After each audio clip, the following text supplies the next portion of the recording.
And here we are once again. Good evening, folks. Mobile Giza here. Welcome to Friday Night Tech Talk. We do this every Friday night at 8 p.m. Eastern Time in the US. And wherever you are, welcome. If this is your first time here, thanks for stopping by. And please consider subscribing to the channel. I put up a lot of phone stuff, a lot of camera comparisons between phones, and some other things also. So glad you're here. And every week we report on stories that might be interesting from last week, between last Friday and this Friday. So glad to have you all here. And last week we missed Renz quite a bit. He's so nice. Anyway, glad you're back here now. He may be on his way to work now, but he had to apologize for not being here last week. I mean, who's that nice, you know? So he was first in. Eleanor was second. She wished everybody a happy and safe 4th of July weekend. So she and I will be headed to a couple of cities in Alabama tomorrow just to do a little riding around and go eat at a good German restaurant. And Renz also wished everybody in the U.S. a happy 4th of July. So thank you, Renz. And Alan is in here. Hey, Alan, glad to have you here. So, we've got Jersey City represented. So between he and I, we've got Jersey represented pretty well, and Eleanor pretty well. And Mike is supposed to be in, I gather, sometime soon. So that's all I know, but he definitely said he'd be coming in tonight.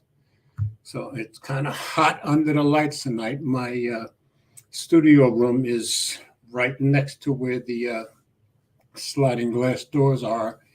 And I have the western sun hitting at this time of the day, but it's going down. So I'll start cooling down. So glad to have everybody here. And I hope everybody in the U.S. has a great 4th of July weekend, as Renz and Eleanor said, and everybody stay safe. And once again, I'm using my DSLR camera, and I'm learning to do things with it little by little. So hopefully I'm getting it right. I hope you guys are hearing everything and seeing me much better. In case you guys hadn't seen before, I'll show you what the difference in cameras is. This is from my DSLR. But if I deactivate that and go back to my Logitech webcam, that's the difference. Big difference in picture, in my opinion. So back to the DSLR. So that's why I was determined to work on it. Learned a lot of stuff about my old Canon DSLR the last 3 weeks, so hopefully it goes well tonight. So if you haven't seen before, let me share my screen so you can see where the show notes are at. That's on my website. Sharing it here. So if you go to okay, if you go to mobilegiza.wordpress.com, click on the first story, which has today's date. You'll see all the show notes for tonight's show. Let's see, something else I was going to tell you and I've forgotten. Old man forgets. Okay, so I might as well leave this up. Oh, I know what the other thing was. I wanted to put up my usual branding over here, which is right there. There you go. So, Alan, I'm using my very old T3i. But the funny thing is, in my learning and watching videos the last few weeks, a lot of camera people who know a lot more about DSLRs than I do, still think it's one of the best cameras to vlog with. So that's what I've been using, and it's a great difference between this and the Logitech webcam. So Okay, going on to the stories. So started with the iPhone 14, and I noticed that Jaime Rivera reported the same story last night.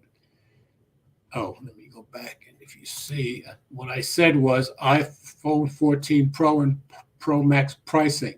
Some won't be happy. And this story was on Tom's Guide, but it was all over the place. But iPhone 14 Pro and Pro Max just tipped for serious price hike. That's by Mark Spoonhour. It says, get ready to shell out more money for the new iPhones. And of course, that bothers me because I didn't get the 13. I'm still using my 12 Pro, but I'm pretty determined to get the 14 Pro Max this year. So I guess it's just going to have to come out of my pocket. But they make good points about this is a bad time to be raising prices. So let's put this over in reader view so we can get rid of some of these ads. Okay. So the new premium iPhone 14 models could be really premium if this new leak is legit. The tipster, the Gaylox on Twitter, claims that both the iPhone 14 Pro and the iPhone 14 Pro Max will cost $100 more than their predecessors. Just what we wanted to hear, right? Which is a pretty big gamble when we're in the middle of fighting record inflation. According to the leaker via Phone Arena, the iPhone 14 Pro will start at $1,100, up from $1,000, and the iPhone 14 Pro Max will be at $1,200. For those scoring at home, the latter is the same price as the new MacBook Air M2. So we're getting up there in price. And if you're hearing anything from outside, that's my landlord turning on the hose to water the lawn, I guess. Sorry about that. And this is not the first time we've heard about a price hike for the new Pro iPhones. Back in January, Leaks Apple Pro also claimed that the iPhone 14 Pro and Pro Max would get the same price hike. And then again in May, a separate tipster, Shadow Leaks, said the iPhone 14 Pro would start at $1,100. So what would you be getting for this alleged price increase? Quite a lot, actually. Some people don't see it as quite a lot, but he does. That's good. As you'll see in our iPhone 14 versus 14 Pro preview, we could see the biggest differences ever between the two new iPhone lineups. This includes a 48 megapixel main camera for the Pro phones, up from 12 megapixel, which also mentioned in this latest leak, and 8K video recording, which is great. In addition, the Gaylox reiterates the rumor that we've heard about the iPhone 14 Pro series getting an always-on display. That's very good. This would presumably work hand in hand with some of the new customizable lock screen features in iOS 16. I'm excited for that. I didn't get the beta at all, but I'm kind of excited about iOS 16. Other iPhone 14 Pro specs spilled in this week. In this tweet include storage options ranging from 128 gigabytes to 1 terabyte. Sorry, no 2 terabyte option. Yeah, just get greedy, why don't you? 8 gigabytes of RAM and battery sizes of 3200 milliamps and 4323 milliamps for the iPhone 14 Pro and Pro Max. The iPhone 13 has a battery size of 3095 and the Pro Max for 4352. So they have gone up. In terms of design, the iPhone 14 Pro series should also stand out because it's tipped to ditch the notch in favor of a new punch hole and pill-shaped cutout for the display. That's just these two, not the lower models. And we could see a titanium alloyed finish option, but that seems to be up in the air at this point. In a more upbeat economy, a $100 price hike would already raise eyebrows for the iPhone 14 Pro series. So Apple will really need to justify all of these upgrades for would-be shoppers. Well, Apple's good at that. The good news is that the iPhone 14 Max, or should we call it iPhone 14 Plus, will reportedly offer a big 6.7-inch screen for a relatively affordable $899, $900. So you might have a lot of people deciding the cheaper Max is good enough. Yeah, when I got the 12, I got the 12 Pro because I didn't want to go up to the Max, but this time I'm going to try. Mark Spoonow, oh, that's just the editor stuff. So the 14s are going up. Okay, Renz, we'll see you in a little bit. Glad you were first in and glad you're back, brother. Okay, so let's stop screen. And let's see. Annette is here. Good evening, Annette. Glad you're here. And I don't know if you caught the one story I did, the 14, but the 14 Pro and Pro Max are both going up $100 when it comes out. So be ready for the shock. Okay.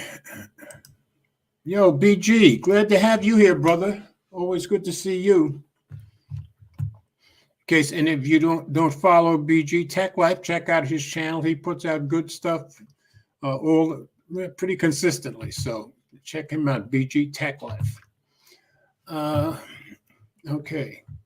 All right, BG, I hope I'm looking better with my DSLR. This, I think, will be the first time you've seen me using a DSLR camera. This is my old T3i, so it's nothing new, but better than my webcam.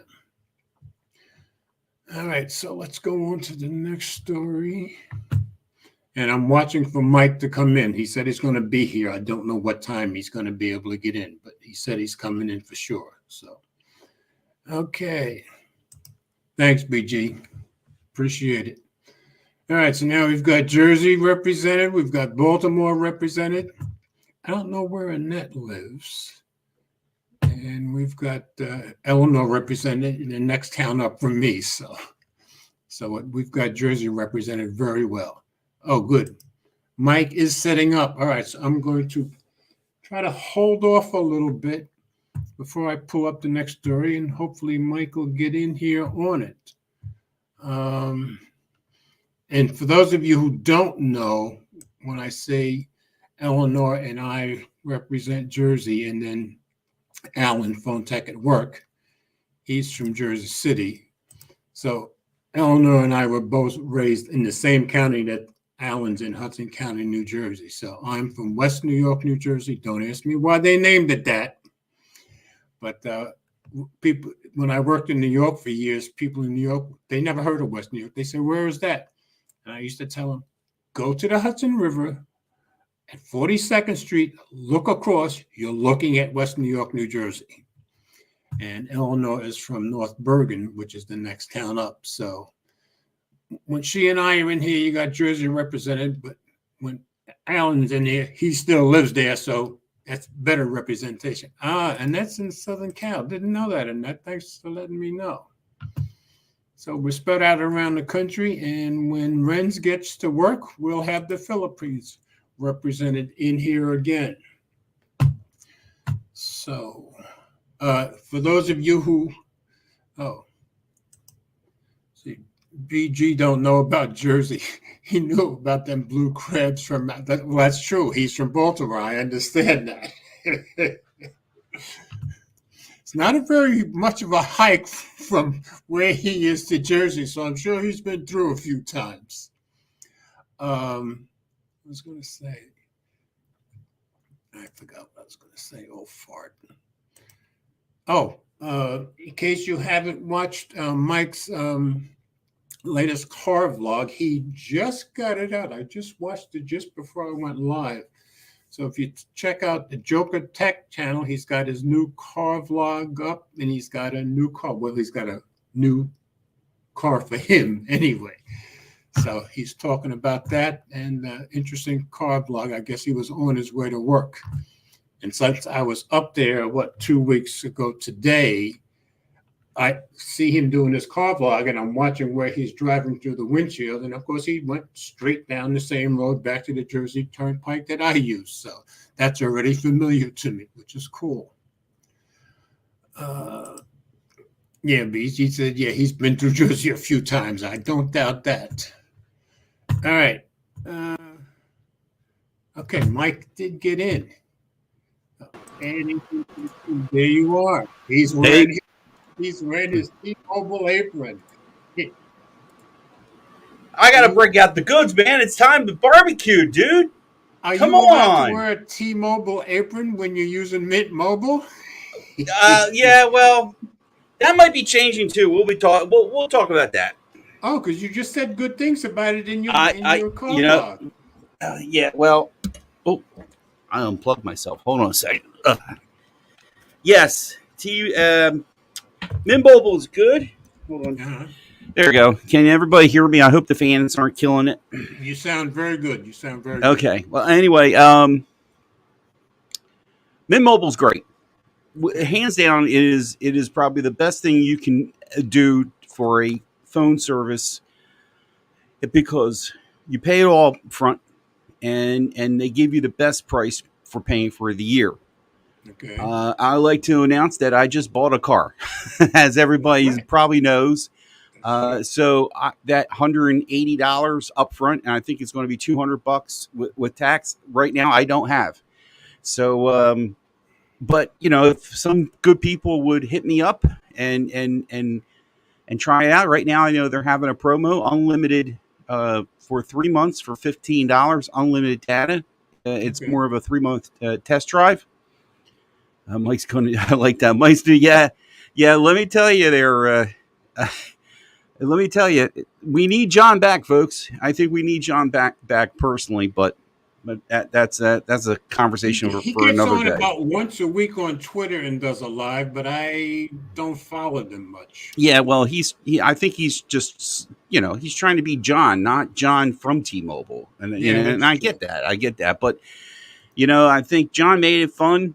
John really shook up things, and now the new regime in there, I think, is just the status quo. Oh yeah, But it was just much more interesting when he was in charge. mm-hmm. Yeah. um, Wait, I'm trying to figure out how to see. I never used these things. I wanted to put you. so Don't mind me. I'm just messing with I was stuff. going to wear just a white T-shirt because just like you, I overheard you talking. It must be hot where you're at, where you're Yeah, in that yeah. room. That's because the Yeah, sun comes through the glass and doors, even though I have the curtains next and to me. you were here, and it wasn't that bad out, but you felt how warm it was up here, so Yeah, you but can just with the imagine what it is after a day like today. yeah, You know. with the fans, it was okay when I was there, but yeah, it was Mm-hmm. hot when we first got in there. That's for sure. Yeah. So, And you're up in the attic. I'm down in the basement of the yeah. I house. couldn't get over what's coming. I didn't catch that part. Um, What? what's making the heat come in for downstairs? Oh, because my office is in the back of the house, right next to my sliding glass doors, and I keep curtains up in front of them.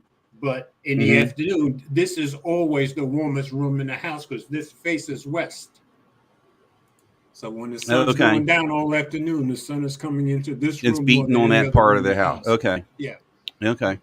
but I love it because you know me, I love hot weather. Oh wait a Hey, minute. you went dark. Yeah, I know. There's something. Wait, I should be. Yeah, there I came back. There you go. There's every 30 minutes it shuts itself off and doesn't seem to be any way to stop that. Except I got something today. How much? You got Wait. It just took a picture of me. Now it'll go back to live. If I remember to do that every 25 minutes, then the camera won't cut off. But this is just so much better than my webcam. I just have to use it. Remember we were missing Renz last week. Well, and I remember he had put out something on Twitter that he had a lot of family stuff going on. The first thing he did tonight, look at this. Let me see. He was the first one in tonight, and he Oh gets yeah. in and apologizes for not being here. He's just so Oh, nice. he was on vacation. I saw. I was jealous too. He was And really he was doing a lot of family stuff, and he yeah. was partying. I know Yeah. that. But anyway, Yeah. so he just left for work, so he'll be here in a little while. I'm Okay. sure. Okay.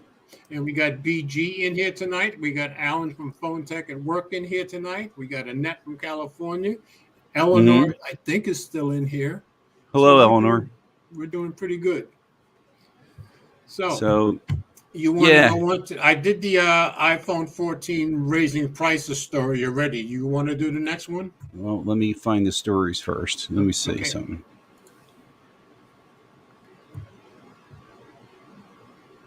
Oh, Apple and Samsung, or Samsung and Apple still competing? Yeah, you want to do that one? You want me to do it? Yeah, sure. All right, let me share my screen. Where'd you get the graphic for that? Where'd you get the two phones with the verses? I always just go out and find what I can find and grab the ones I think that won't jump on me for using their pictures. Yeah. Okay, that was pretty cool looking. And now I'm checking it out there. So this is from Android Authority. Yeah, so I'm gonna click on it. Okay, whenever you're ready. Why do you sound so far away? I must have something. I've been having problems. With what? Well, at times it will either shut off the mic completely, and I can't, or I won't have like I hear you, but you sound like you're. I gotta go. Give me 1 second. I'm terribly sorry. That's all right. I never move my microphone, so I should be the same every. Oh, I unplug it, and it's just. All right, I'll just. You sound so far away, and I know there's got to be something on. Well, then you should sing it to me. So far away. As long as you can hear, everybody can hear me out there, okay? I hear George, you. Everybody can hear me good? I'm assuming everybody else. Wow, we got Easy in here. What's up, Easy? Easy, woo. Big dog. Here, we got the big, yeah. Big time. What's going on, bud? And yeah, Alan's saying, how do you stop a Canon camera from going back to the home screen every 30 minutes? Yeah, now, Alan, there is a setting that you turn off, and that I turned that off weeks ago.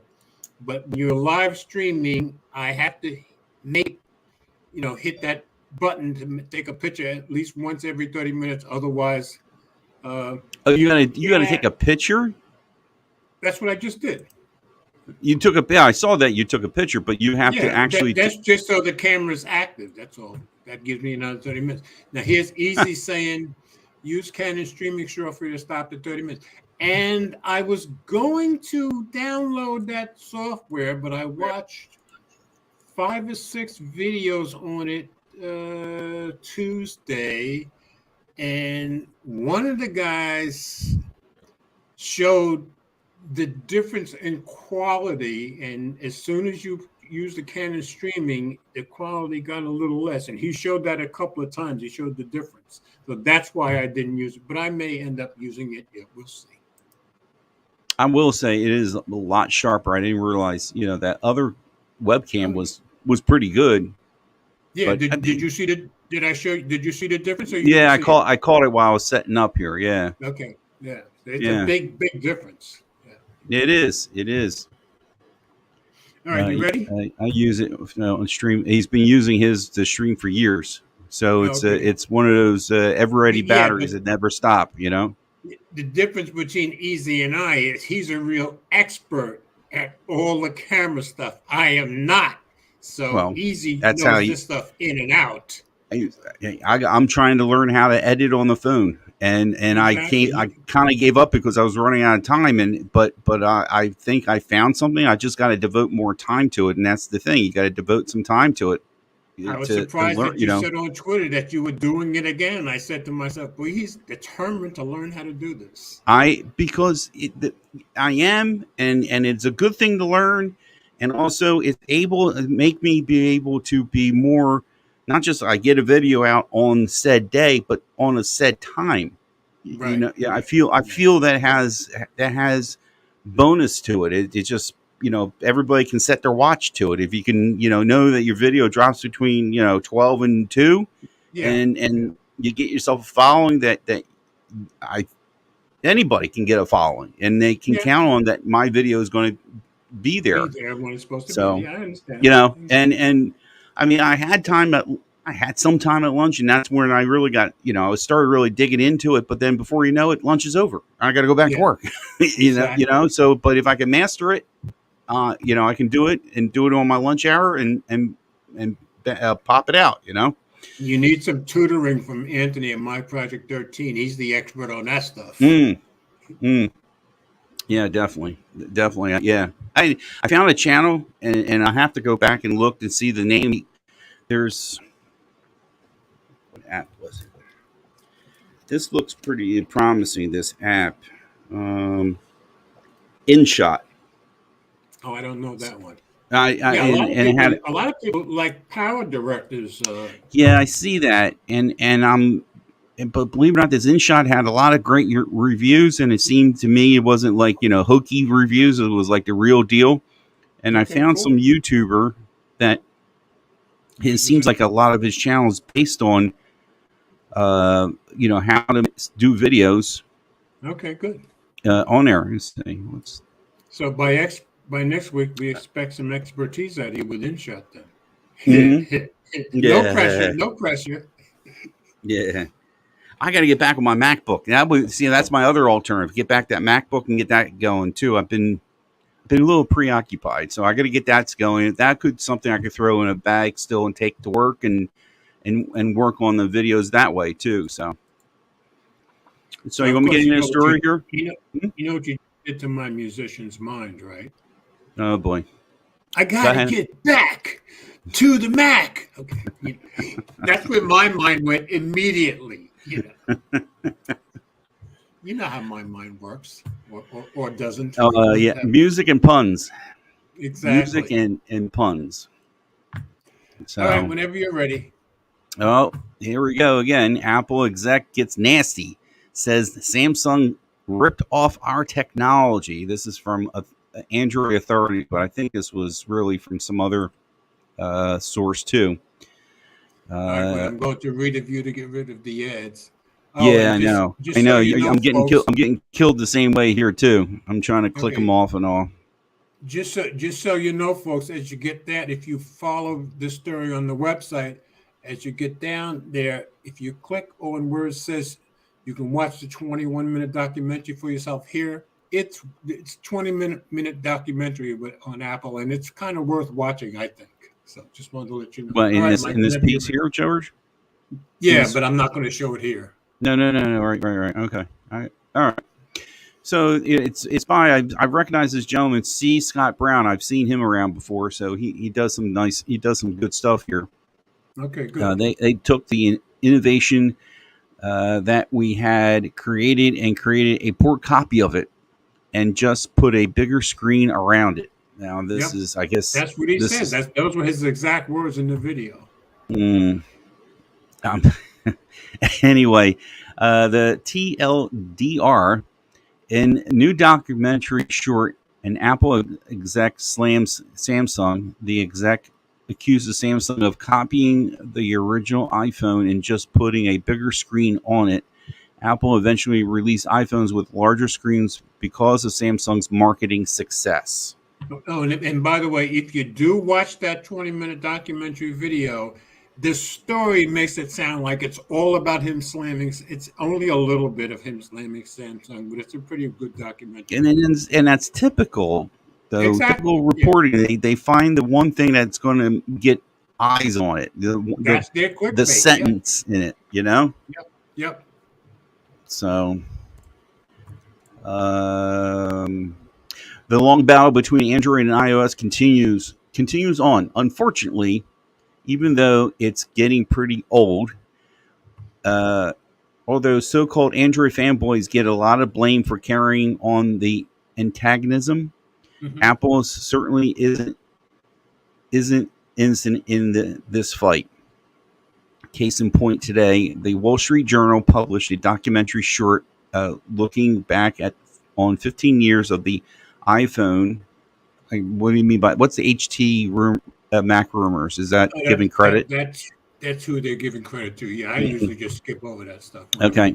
In the documentary, an Apple exec slammed Samsung for ripping off the iPhone. You can watch the 21-minute documentary for yourself here. However, the main criticism from Apple marketing chief Greg Jaworski is Josh, just that one was Jaworski. tough for me too. It's definitely I Polish. can't say it. Yeah, definitely. The statement. You're Polish, not me. You Yeah, I say know. it. I have trouble with Dixon at times. Okay. The statement is in response to Joe Swansky being asked about how Samsung competitive products affect Apple in the early days of the iPhone. He's in here. This is what he Samsung, said. yeah, is annoying, and they were annoying because, as you know, they ripped off our technology. They took the innovation that we had and created a poor copy of it. Just put a bigger screen around it. So yeah, we were none too pleased. This goes on saying here, Apple versus Samsung. The marketing wouldn't be the same without Samsung. Joe Zowski is likely referring to the early Galaxy S and the Galaxy Note phones. Although the overall design of the phones differ from the iPhone, they still had a physical home button on the top of the button on the bottom front. Wait a minute, what?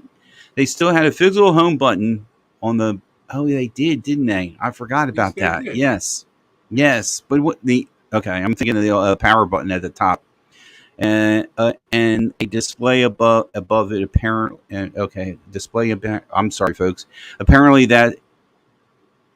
that's all you need to do to rip off the iPhone. Yeah, so he's making the point that that's not much of a ripoff. That's not. No, that's what this whole thing's making me what the whole. Well, we'll talk about it in a second. I'm still scratching my head over some of this stuff here. Okay. Funnily, yeah, I never saw that word. Yeah, okay. New words. Jaworski claimed that all Samsung did was put a bigger screen around it. It's a poor copy. Products belittles the massive impact Samsung had on the overall smartphone market. While Steve Jobs was alive, he very publicly condemned the idea of a larger smartphone, despite Samsung proving that it is what most consumers wanted.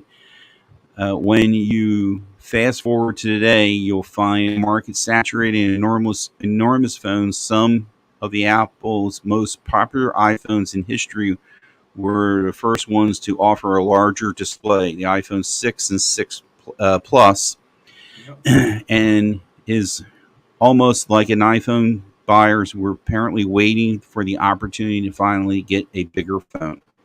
Furthermore, Apple tried to go back to a smaller display with the iPhone 12 mini and iPhone 13 mini.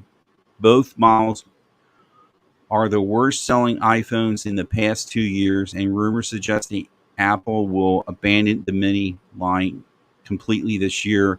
It is in its place. Apple will likely launch, you guessed it, a larger version of a vanilla iPhone 14. One begins to wonder what the smartphone market would look like today if Apple didn't see Samsung innovate its space. But it's clear some Apple executives don't care to wonder. That's true. So, anyway. So the whole story had me like scratching my head, like, and then that's what made me stop. Like, oh, wait a minute. First, I forgot about the button. First, I forgot all about it. So yeah, that's a long time. And ago, I never looked at it. I never looked at it as like a copycat thing. Yeah, I did. I never did either. But obviously, they did.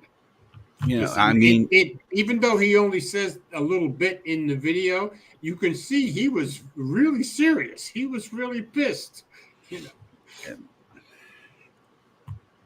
Steve Jobs held on to the 4-inch screen.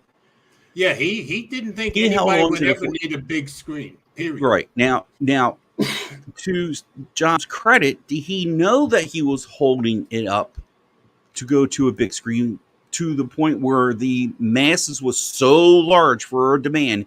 I mean, Yeah. I remember hearing and seeing the iPhone 6 and 6S come out, and that just exploded. In plain Yeah, English, to me, I bought the 6 Plus. mm-hmm, That was the first one I'd had, and I loved it. But back then, it was a big phone, that's for sure. mm-hmm.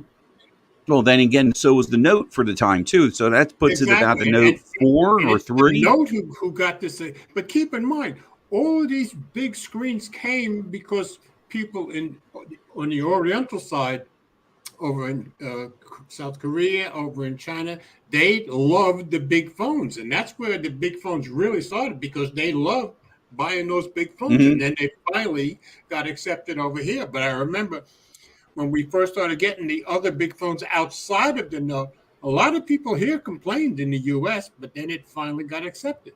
You know, What complain about what the lack of about the size. size? No, Mm-hmm. about how big they were, that they were too big.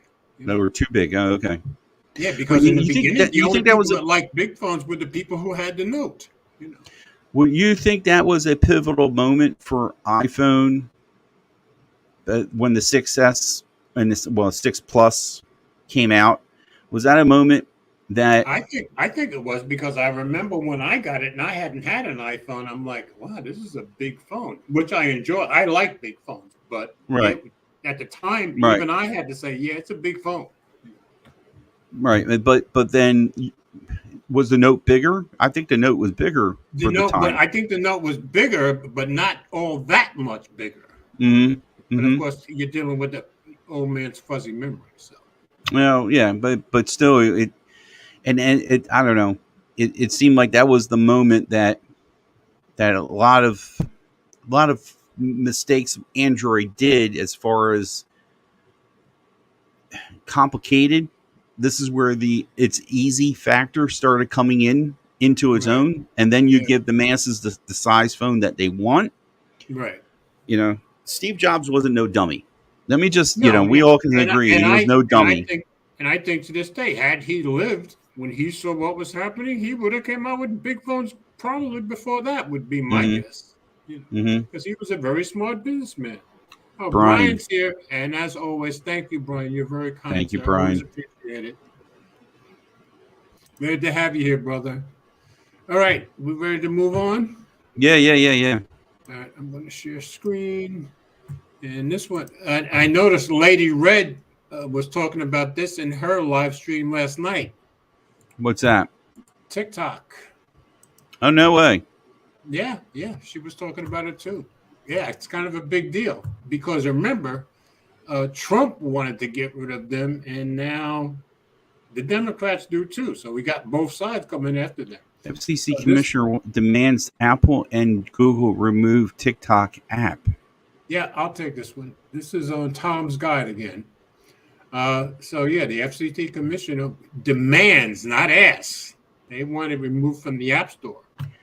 Both companies have until July 8th to respond, so he's not messing around. So let me go over to read a view, get rid of some of these ads. Okay. Tensions between the U.S. government and TikTok are heating up again. In a letter posted to Twitter, FCC Commissioner Brendan Carr directed Apple CEO Tim Cook and Alphabet CEO Sundar Pichai to remove the social media video app from their respective app stores. Carr states that if they do not remove the app by July 8th, then they must provide a statement explaining how the app does not violate the policies of their respective app stores. We have reached out to Apple, Google, and TikTok, but there has been no official comment at this time. We will update the story if we receive comment. Why is it happening now? On June 17th, BuzzFeed dropped a report accusing ByteDance, TikTok's parent company, of misleading U.S. officials regarding their handling of U.S. user data. In October 2021, a ByteDance executive testified that access to U.S. user data would only be determined by a U.S.-based security team. However, BuzzFeed found evidence that suggests that from September 2021 to January of this year, control of this U.S. user data was under the direction of engineers in China. This is potentially concerning, and this is true, as any data in China could be accessed by the Chinese government. And the reason I know that's true, because if you want to start a company in China, any kind of company, you have to sign documents that allows them to look at any data you have. Otherwise, you cannot have business in China. So that's pretty serious stuff. TikTok, for its part, described the BuzzFeed report as misleading in a statement to CNN. Carr specifically cites this report in his letter to Apple and Alphabet.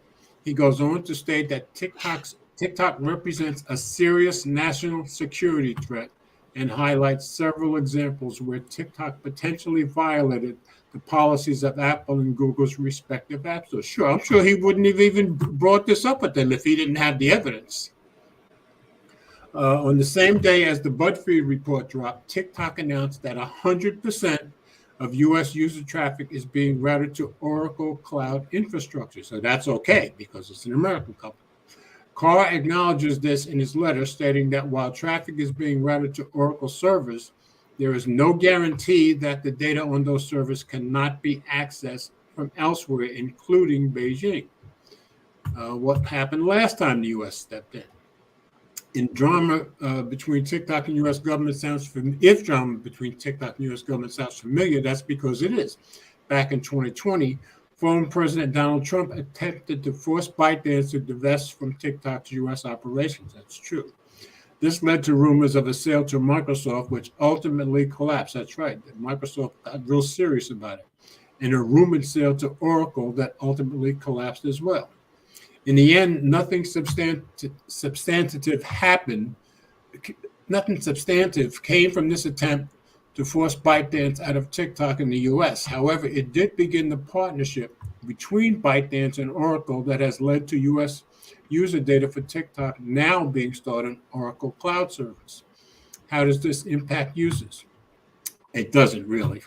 For now, this will have no impact on U.S. users of the popular social media video app. It's unclear what authority, if any, the FCC has to regulate what can or cannot be on app stores. Additionally, there has yet to be any sign from FCC Chairwoman Jessica Rosenworcel, I've said that name a lot of times, that the rest of the commission will be supporting Carr's efforts. However, this letter and the BuzzFeed report do highlight the need for users to be vigilant regarding what data they do or do not share over the internet and on social media. While Chinese government access to U.S. data is certainly concerning, there are other threats that consumers face every day in the digital world. Just over a month ago, we covered a report from Vice regarding how smartphone location data is readily available for sale. We will update the story if we receive comments from TikTok, Apple, or Google. But yeah, the fact that they found evidence that the data was being shared over to China between September and January, that's pretty concerning stuff. So I can see his point. And like I said, I don't think he'd even bring it up if he didn't have some kind of proof. And at the same time, the FCC may not have the authority to have them remove stuff from their app stores, but I'm sure the implied threat is, we are the U.S. government. We can make your life kind of miserable if you don't try to go alone. That's my guess. So, this commissioner was he appointed? I guess from the Democratic, yes, from Biden's administration. He's from Biden's administration, and that's to me a key thing. When I see Republicans complaining about somebody and Democrats start complaining about it too, and they're both complaining about it, that's how Huawei got in trouble, because Huawei, it wasn't the Republicans and it wasn't the Democrats. It was always both. And when both agree, I got to think there's got to be something to it. So, it's just I'm trying to wrap my head around the FCC trying to enforce something like that, though, too. The SEC. He's kind of under that, but I still think he can pressure them into it. And Mm, obviously he intends to pressure them into it, that's for sure. Because he gave them that July 8th date, which is only a week from today. right. So interesting. Right. Yeah, and if he does have proof that they've violated their App Store rules, then I think they've got to go along with it, because if they don't, then they're saying, well, it's okay to violate the rules. Mm. Yeah, and they're not Hmm. going to say that. That's my guess. So I don't mean to go back to the other story, but I was just clicking and looking at Twitter and by the way, everybody, hit thumbs up and like this video yes, and please, thank you. share, and that's what I was busy doing. But then I come across Jason C. If you follow Jason C on Twitter at One Mobile Opinion, he's always posing these He questions always that make you asks stop questions. and take, Sure. and so happens his questions, did they or didn't they? And he happened to have a picture of a iPhone 3GS and a Galaxy SI 9000, Okay. and I can see the similarity that they're going with. Yeah. Yeah, but you, As consumers, don't we all know that they rip each other off all the time? I just think to us in general, it's not a big deal. that's an interesting thing, because it just made me thought. It just hit something. Just hit me. You Okay. don't see Elon Musk coming out and saying this car company copied my front fascia, Right. because I immediately, just still being a car guy, see certain things. Like one company comes out with this trend, this shape, design, whatever, Right. and sure enough, I hate the Korean, Japanese, Chinese Yeah, you markets start seeing it everywhere. seeing similar Yeah. things. You know, I see on cars the door handles are getting flushed more Right. and more on newer cars. The front fascia, the front grill area Right. is And this is is kind of that's kind of your expertise too. yeah, I'm seeing that, but you don't see a car CEO or executive saying, Right. Kia copied this from us, or Nissan copied that kind of thing. Okay, two things. I So, think it's an industry type thing. Phone industry, they just do that a lot. And mm-hmm, Samsung and Apple have always done it, but it's pretty standard in the phone industry. Whereas you're right, you do not see it in in you don't see CEO, I mean, executives complaining about their design getting right. copied. But you're too young to remember what it was like in the 50s and 60s. But back Mm-hmm. in the 50s and 60s, they did do that. GM and Ford and Chrysler, yes, they did complain about stealing each other's designs. Each And of those three that you're referring to, they yeah, both. those are the three biggest, sure. Mm-hmm, mm-hmm, But I'd say by the late 60s, that all stopped. Why? I don't know. Maybe because they saw the threat of the Japanese companies coming over and taking over, mm-hmm, which they did. mm-hmm. But back in the 50s and 60s, there was some accusation going around, and they would Right, all accuse each other. right. I mean, And it was very obvious even then. I just was picking out cars because that's my other thing. And Exactly. I see him. I'm driving down the road and I see a new car and I'm like, oh, look at that. I mean, Hyundai is the biggest copycat, because if you look at some of their Genesis cars, one angle is a BMW, the other one is an Audi. It depends on which way you're standing and which part of the car you're seeing.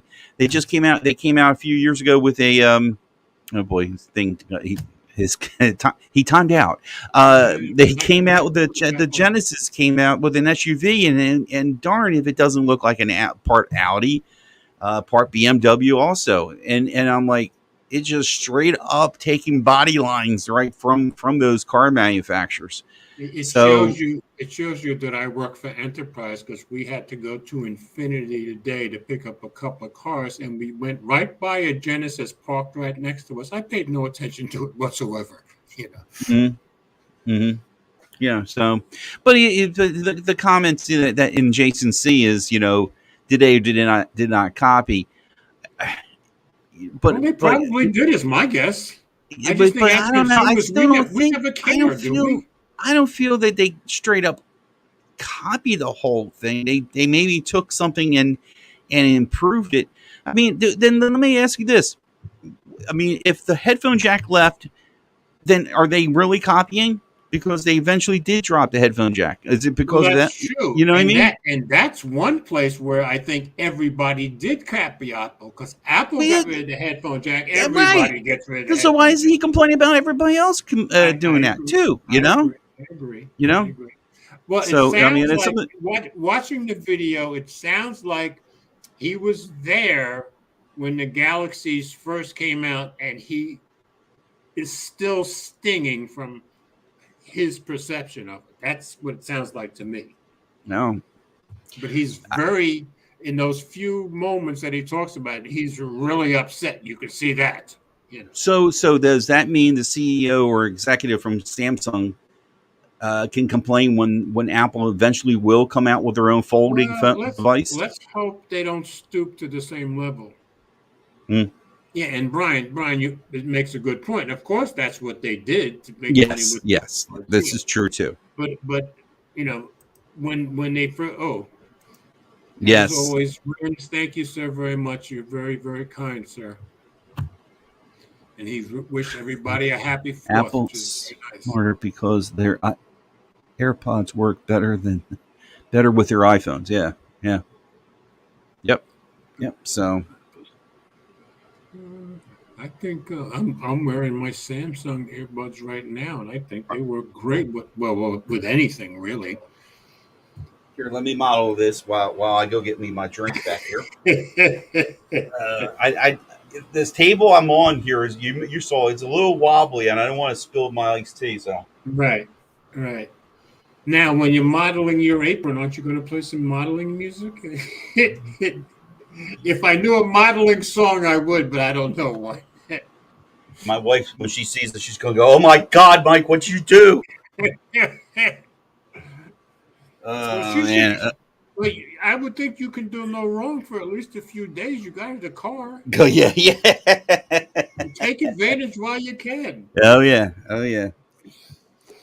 Okay, So, now our next story is the Pixel 7 Pro. mm, And do you remember how I kept saying a couple of times that Will was on? I kept saying, but Google and Samsung, they're getting to the point they seem to be joined at the hip because they keep doing more and more together. mm-hmm, This mm-hmm. story kind of says that. Does it? Yeah. Yeah. It's like this story makes the point of all the pieces that Samsung makes for Google. Now,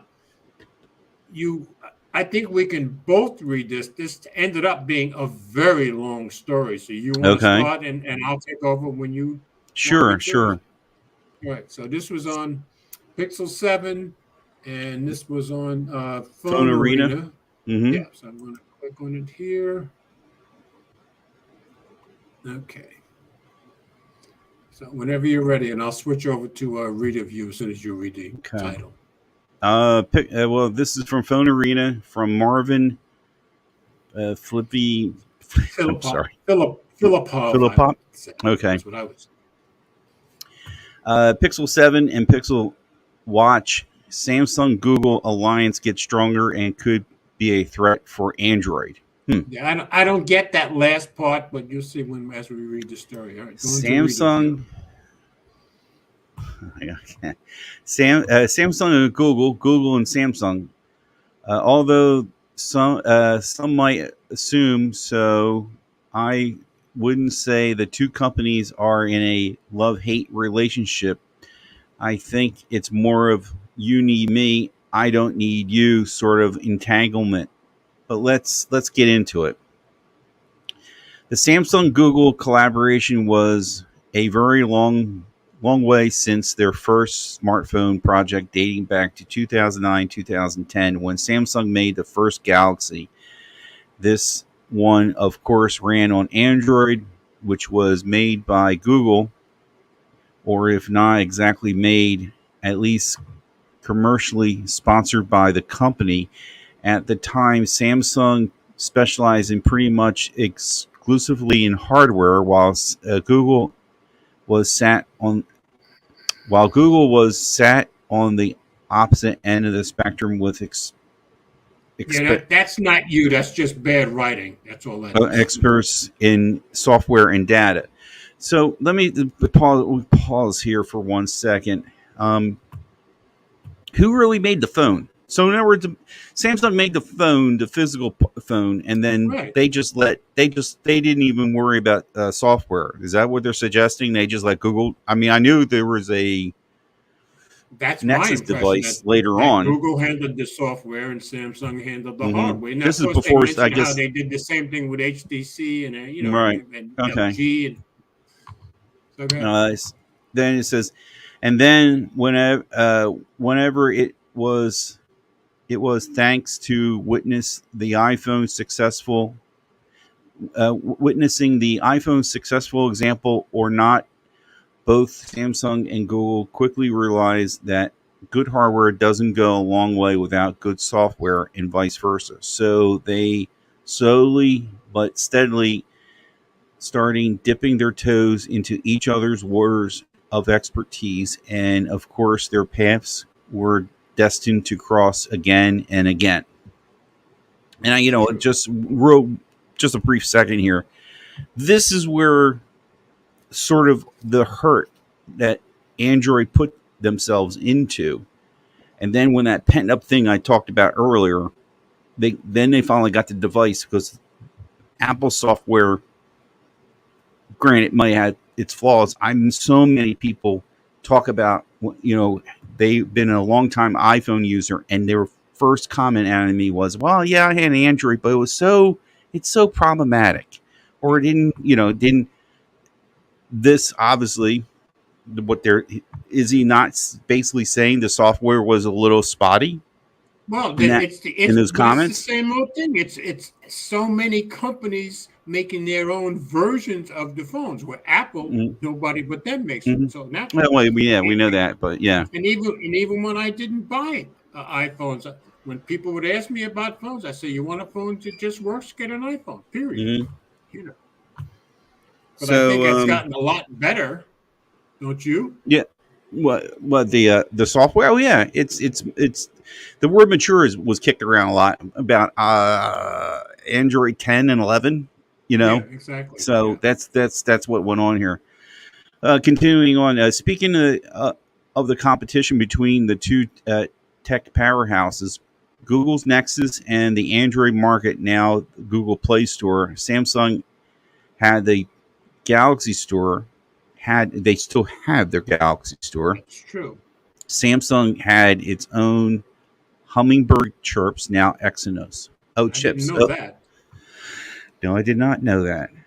I think Exynos. Yeah, I didn't know it was called Snapdragon Hummingbird. sounds so much cool. When I first heard about my was it my Moto or my son's Moto, and then I saw the word, powered by Snapdragon. I'm like, oh, that's a pretty cool name. I think Yeah, Hummingbird but would have been cool too. yeah, but who knows whether in South Korea Exynos might sound just as cool? Who knows? Nah. So Samsung had Galaxy started a chipset. Google first device outsourced processor from Qualcomm, which was Qualcomm's debut on Android, and the first Galaxy had stellar hardware. Google deployed HTC to make equally good hardware for the Nexus One, and so on and so forth. True. To cut an over a decade long story short, Samsung began exploring ways of taking control over this Galaxy software experience, while Google had to figure out a way to become fully independent phone maker that could build a phone from the ground up. In fact, at some point between 2010 and 2012, Google reached out to Samsung, and they collaborated and co-developed two new phones, the Galaxy Nexus S and the Galaxy Nexus. Then, as you might know, Google moved on to work on the various other manufacturers for making the Nexus and later the Pixel. Then follow a few rocky years in Samsung Google relationships, where Google started pushing towards taking full control of its phones with the Pixel, and while Samsung struck back with by strengthening its relationship with Microsoft. To this day, Samsung phones come pre-installed with Microsoft Office apps and Bixby. Sorry if I didn't mean to set anybody's Bixby off. The company, yep, mine just did. Okay. Mine just, didn't. yeah. Mine didn't. Okay, good. The company's own voice assistant, Samsung eventually started developing its own ecosystem of home devices. Let me know whenever you want me to.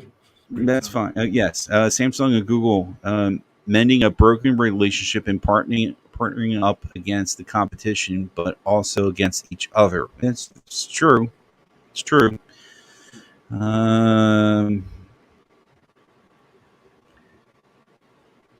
Look at this here. He says, but last year things took a U-turn. Or in other words, over 10 years after Samsung and Google first collaborative projects, we got the Pixel 6 and Pixel 6 Pro. And despite the fact that they aren't made by Samsung, the Pixel 6 series of phones features Tensor, a chipset that Google co-developed with the South Korean company, a Samsung-made primary camera sensor, and Samsung made displays among their tiny parts that make up the phone. So essentially you're saying I got an S21 and a half. No, I wouldn't say that because the No? chip is a totally different chip. But Samsung does make a lot of parts for any hardware Google sells with a Pixel. Right. That's probably not going to change. I think these companies are getting closer and closer. So. We'll talk about that. Yes. What we have now feels like a brand new chapter in the Samsung Google story, and it looks like their strategic partnership is about to get stronger from now on. What I mean is that the upcoming Pixel 7 and 7 Pro, as well as the Pixel Watch, may possibly even devices like the Pixel tablet and foldable Pixel Notepad are all expected to use Samsung-made chips. The Google Pixel 7 Pro will bring the second generation of Tensor once again based on the Exynos chip, but with Google's added ML cores. What's that ML? George, you know what that is? They add, Google is using 4 cores on the Pixels, and they made a big deal about them using this older chip from Exynos, but the extra 2 ML cores are supposed to make it run better, and it does seem to work just fine. But there was a lot of talk about it when the Pixels first came out, when the Pixel 6 first came out. So you want to take this next part, George? Where it says, will Samsung Exynos chips hold? Okay. Will Samsung's Exynos chips hold Pixel and Pixel Watch back? Now, here's where he makes points that may be against them, but we'll see. And here comes one potential issue. The thing is that the Exynos 9110 SoC that's supposed to power the Pixel Watch is nearly a 4-year-old piece of hardware found on Samsung's Galaxy Watch Active from 2019. And I don't know about you, but it looks a little bit dated to me. And there's been a lot of talk about that online too. Furthermore, as discussed in my Pixel 6 and Tensor after 7 months story, the most remarkable thing about the Pixel 6 and Pixel 6 Pro has been how the Samsung-made Tensor allowed Pixel to become the smartest phone in the world. Now we're going to get into the negative stuff. That being said, I concluded that I didn't find that Tensor in combination with Android 12 managed to make Pixel 6 and Pixel 6 Pro as reliable or as powerful as an iPhone or even a Galaxy flagship, which of course are the phones to beat. Sure, Google made it clear that Tensor isn't and won't be chasing CPU and GPU records. However, the current version of Tensor is about 70%, that's a lot, less powerful than the latest iPhone and about 15% less capable than the Galaxy S22 Ultra, according to Geekbench. Even worse, we just recently got to take a look at leaked benchmarks from Tensor 2, which indicated that the Pixel 7 Pro will likely lag behind the competition once again. I think Samsung should totally ditch those processors. Just my opinion. In practical terms, the iPhone 13 can export a cropped and color-adjusted 2-minute 4K video right away and record continuous 4K video for hours. Yeah, and this is a big deal to me. And this is one of Will's big points.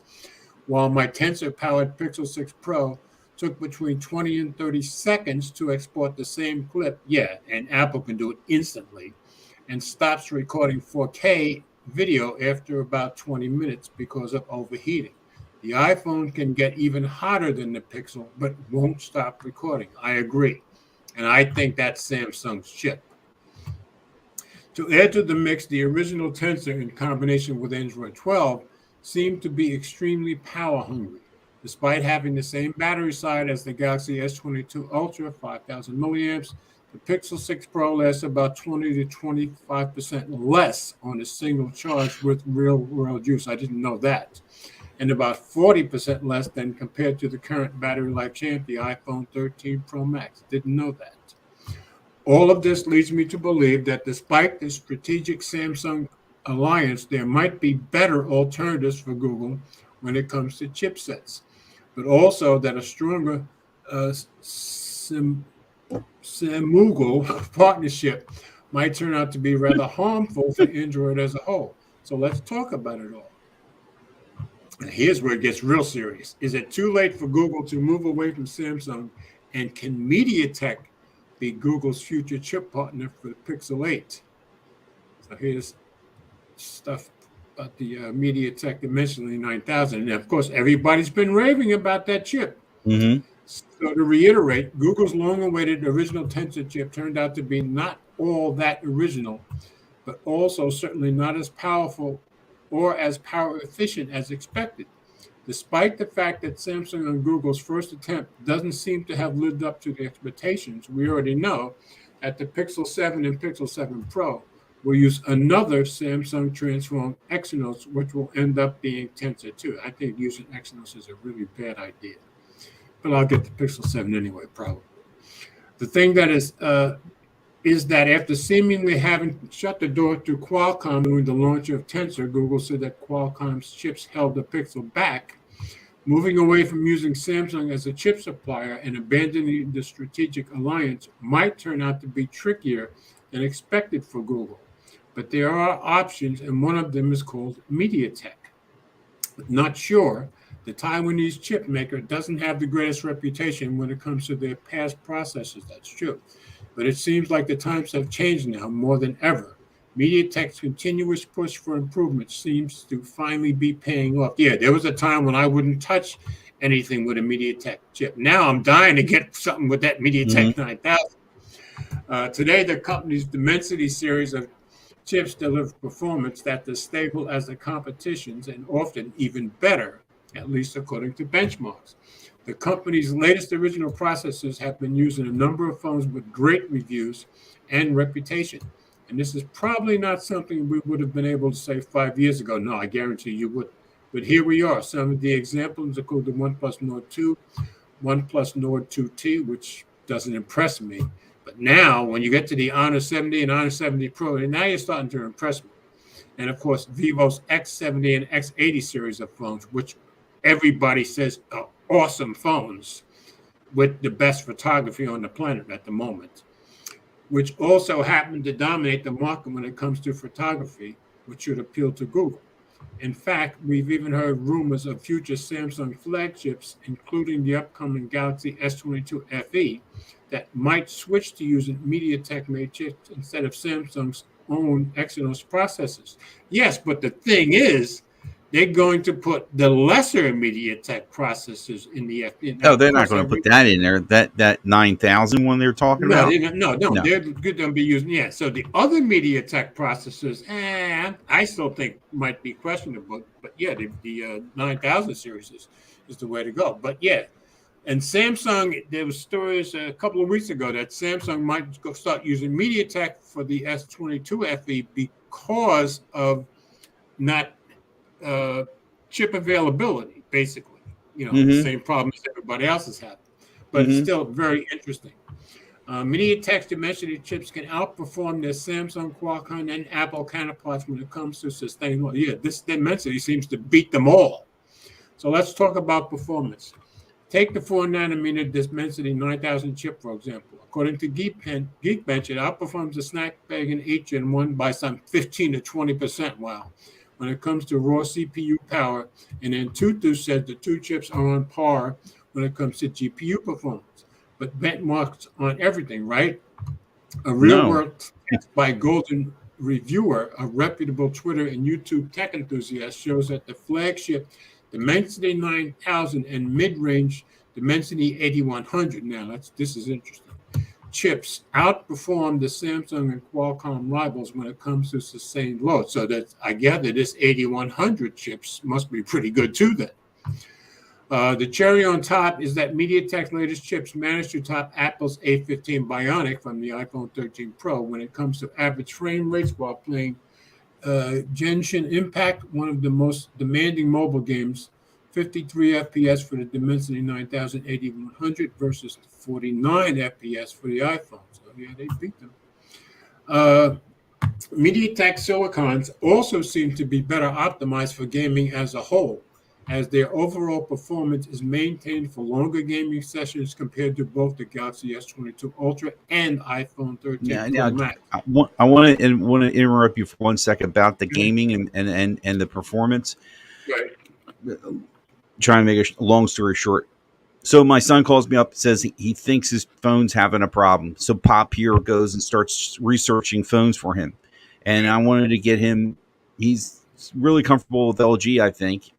Seems like he is. And then I started looking at the Velvet. Now we're on T-Mobile, and if anybody out there knows that when they made the Velvet, they made it in two versions.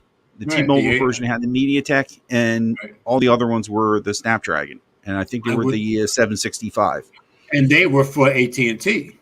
AT&T, and I think there is an unlock and an international version that is using the Snapdragon. Yeah, I had the AT&T version. I didn't like it. If I were going to get an LG, I would get a GA. You had a Velvet? Yes, I traded for something. One of my phones. You got a Velvet for and was on AT&T? Yeah, because they gave it to me. I didn't pay for it. Wow. Okay, okay. But I never thought it was as good as my G8X. So if I were going to buy an LG phone, I would get the G8X. Well, and of course, ask Ted. He's got it. Well, I know Juan was one, and several other people all reported similar results.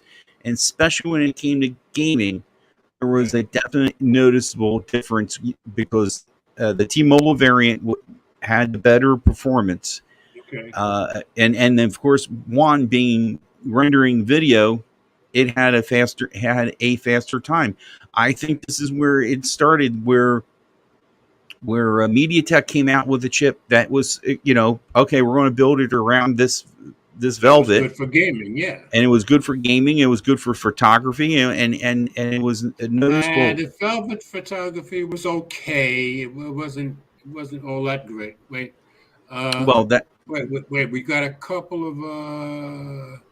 First, Gary said, you got to get his comment. Tensor plus Android 13 beta equals butter. Brian, Tensor is an Exynos chip that is modified. What do we expect? That's true. And Gary, Google told us the chip ain't winning no spec wars, and that's fine. The phone works smooth, and that's all I want and need. Okay, Gary, we're surprised you defended it. Now, Anthony, my Project 13. Most of us aren't going to use all that power offered from high-end chipsets in daily use. Very Mhm. true. But Mhm. but if Mike's son is into gaming, then yeah, I guess you should go with the chip that's going to do better Yeah. at gaming. And if MediaTek is better But at gaming, then I guess well, that's the way to go. yeah. And to Gary's point, I mean, I've had the Pixel since October, November, And I've had the and Pixel 6 Pro since October and too. and it's. I mean, I did that little stint with having my Moto Z2 Force doing that, but Right, that's about the only time that I had the my SIM card out, and and right. and I miss the well.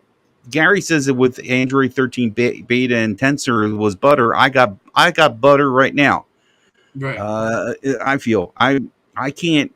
I like all the phones I have, but this one here is definitely is grown on me big time.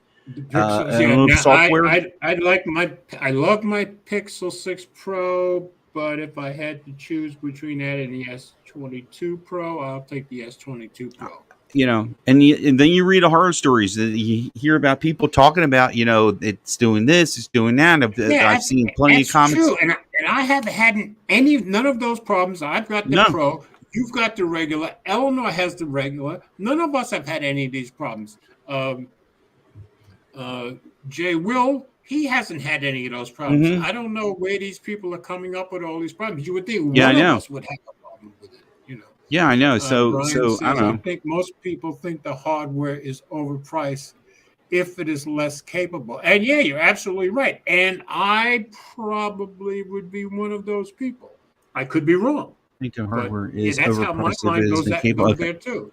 Yeah. I mean, you got to look also too. We're talking about the Pixel and its present form right now. Yeah. Where can you find a phone that has this kind of quality? And I still say still a healthy chipset that for $599 right now. That's You know what I true. mean? And Gary says he's had zero issues. And Anthony, same thing, problem free. The Mhm. only problem Eleanor and I ever had, and I remember she's got the regular, I've got the Pro, was the fingerprint. And once they got that figured out, well, Yeah, problems disappeared as yeah, far as I know. yeah. I think it's gotten better. It still has its finicky moments. I God forbid you don't have haven't had anything. any finicky. So what kind of finicky moments are you having? Who, me? Yeah.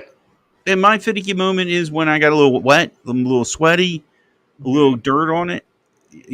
But I can go and pick this up, my Z Flip, and hit the sensor on the side and dirty whatever.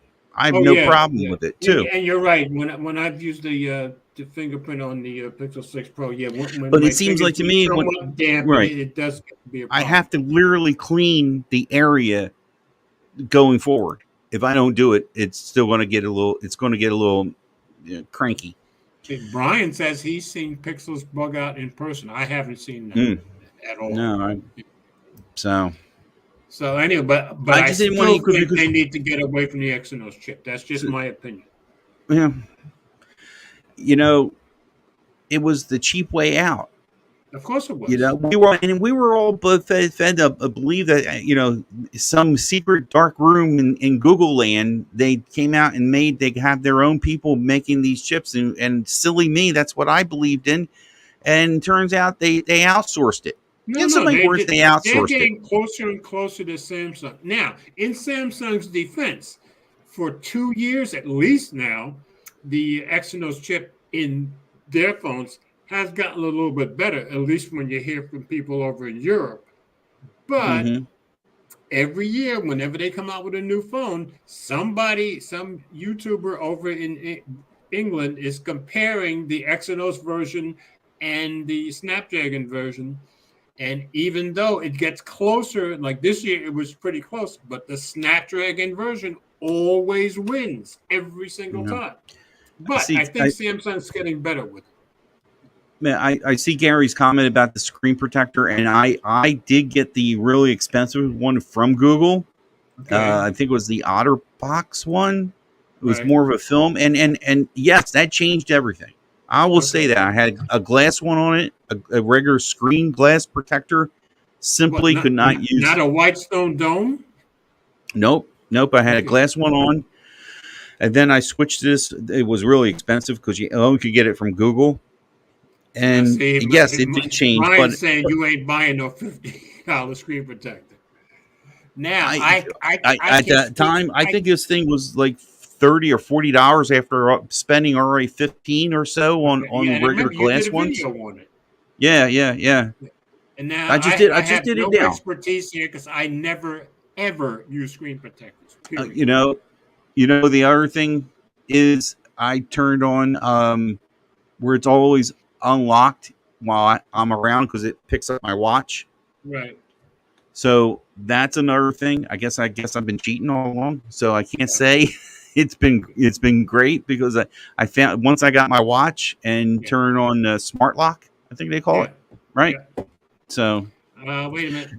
yeah, What is this? Snapdragon is powerful and hands down, but sucks the living hell out of my S22 compared to those Exynos variants. Oh, really? Okay. Because I haven't had any problem with my S22 Plus, but of course I'm using these Snapdragon. He said, "Oh, why? Oh, because I forgot to. I gotta touch my camera every half. You get me so involved, I forget that I gotta make the camera come back on. Okay, I'm back. I'll try to remember to make sure put. Okay, let's see. George is in that dark room looking for that Google chipset that we were I am thinking that was black really after around. all. Come on now. That's okay. He's in that dark room where they're yeah. So But there's a lot of bad puns I could come up with, but I won't. Yeah, Renz is saying he should have bought the S22 Plus. I love my S22 Plus, and but next year I'll probably get the look, Gary saying, "Why is George in the dark? Is he the Undertaker?" Undertaker was a bad mama jamma, that's for sure. Yeah, I am the kind of guy that would take somebody and slam them one. Never mind. I just, I didn't mean to cut you from that, but it was just when he started talking about MediaTek and all, it made me think about when I was researching for my son. And as a side note, I went through all this research. I did find a LG Velvet, I think on what's the name, Renewed, Amazon Renewed. Right. And I'm like going, well, where are we at with this? When he goes, well, because one of the complaints was the charging cord wasn't charging. And I said, well, go put it on don't you have a wireless pad? I gave one to your wife years ago. And he says, oh yeah, it's working now. Okay.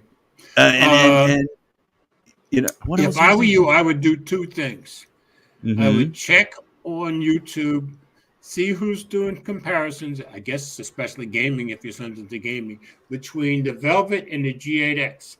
And I would send Ted a message asking how's gaming on the G8X, because overall, I had both phones at the same time. I liked my G8X better than I liked my Velvet. What was that? That was using an 855 chip, no? Right. I believe so. No, the 8X. Yeah, I think you're right. 855. Yeah, because I think his is an 845 in his G7. So that was good, Brian.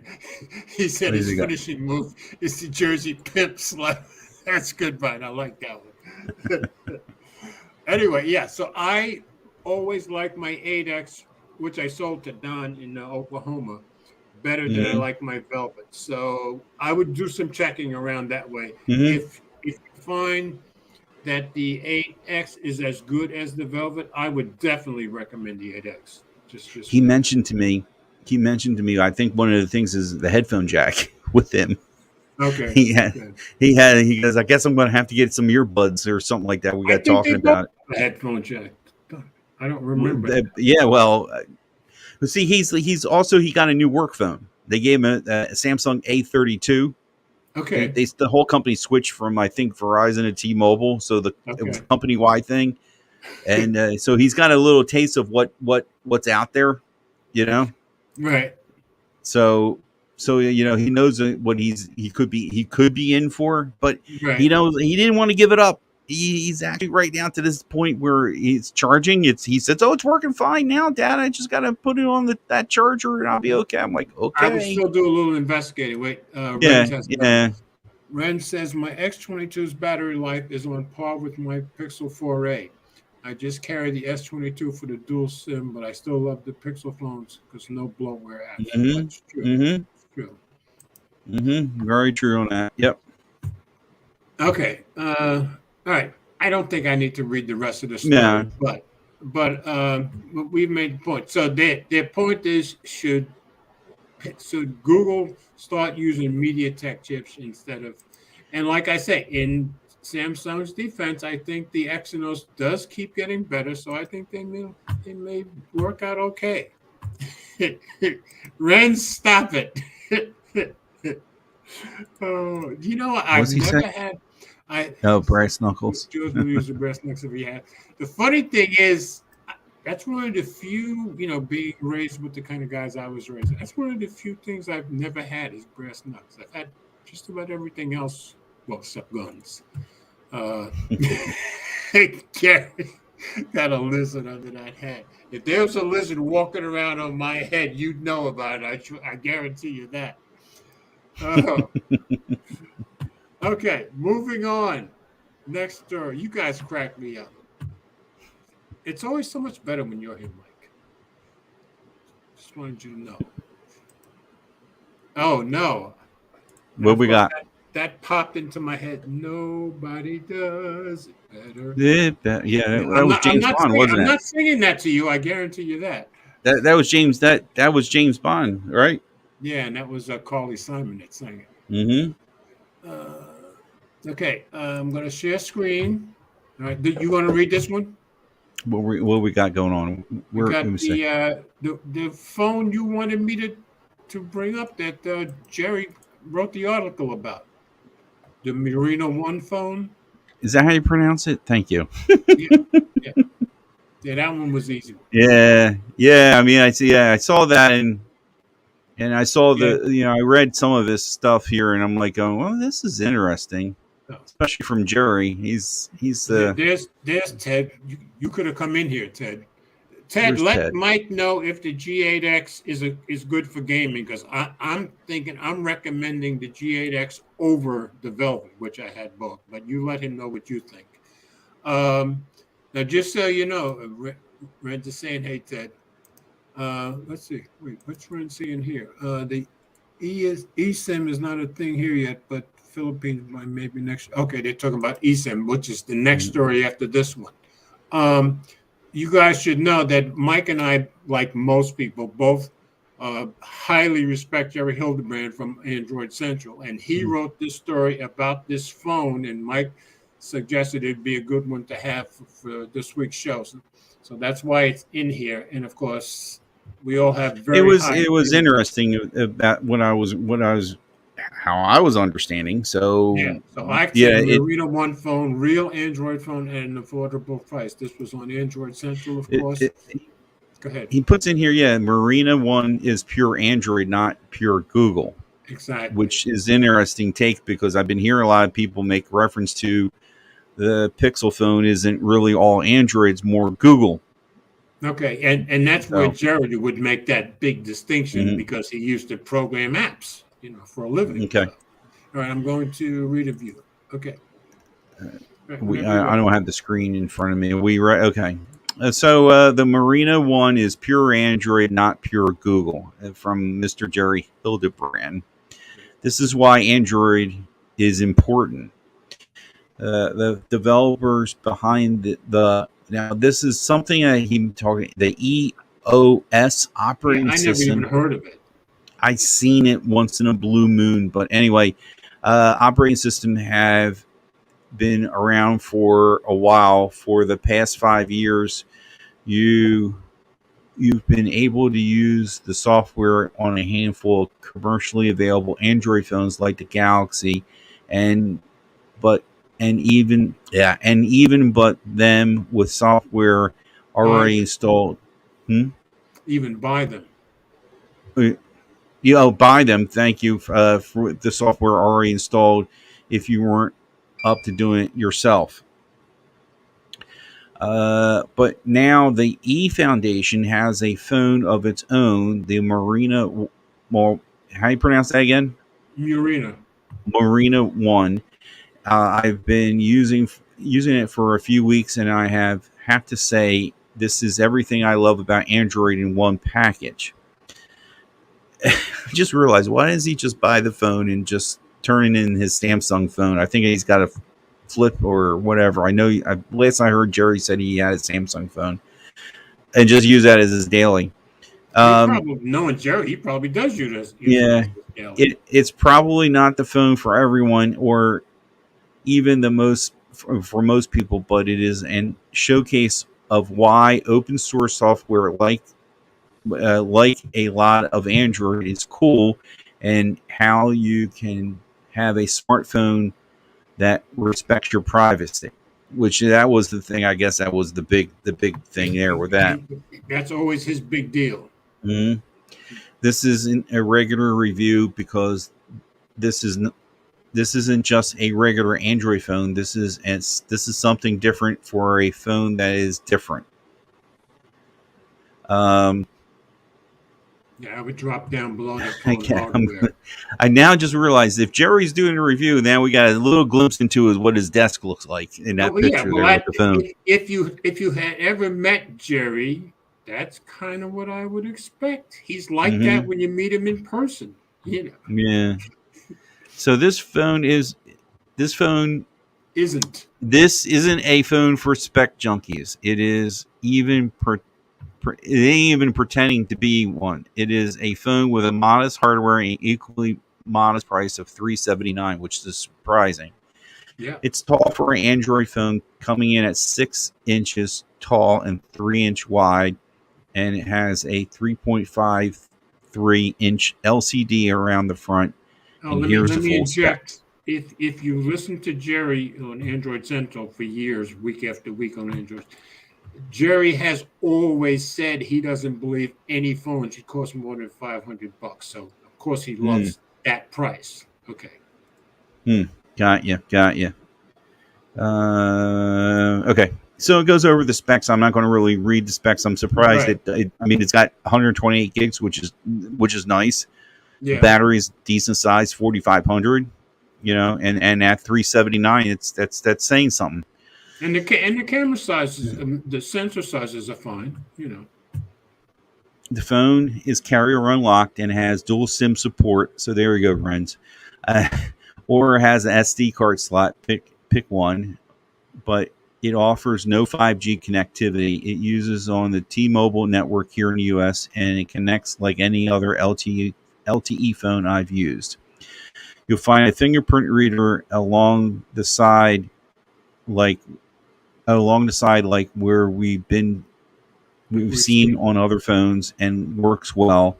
It's a capacitive sensor, so it's not subject to the issues of in-screen readers. In-screen reader has, which was a nice change. The cameras are okay. Excuse me. The cameras are okay, but nothing to get excited about. In fact, that's an exciting way to describe the hardware package overall. It's okay. It works fine, but lacks the many whiz-bang features many other phones offer. But there isn't much to complain about for the price. But the hardware isn't what makes the phone special. That would be the software. Marina One, the software. I felt the same trap I've seen a few other fall when you're talking about any phone runs EOS 1.0. I tried to shoehorn Google stuff back into it.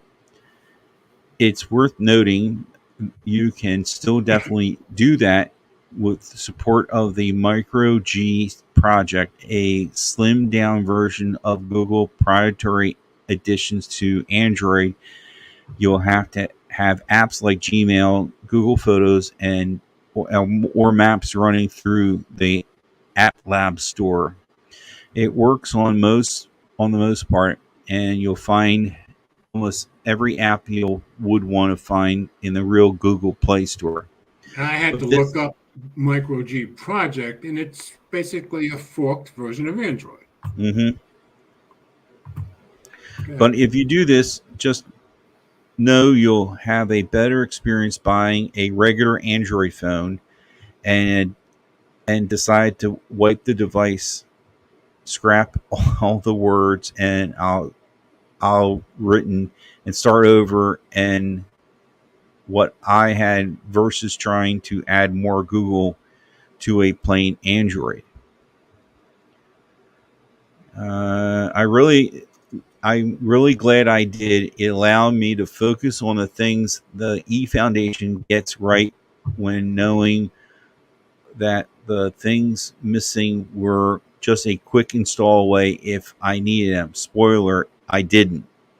The phone comes with the basic installed web browser, email client, calendar, maps, text messenger, and all the rest. A ton of other apps like Signal, my preferred messaging client, are here readily available through the phone's built-in app directory.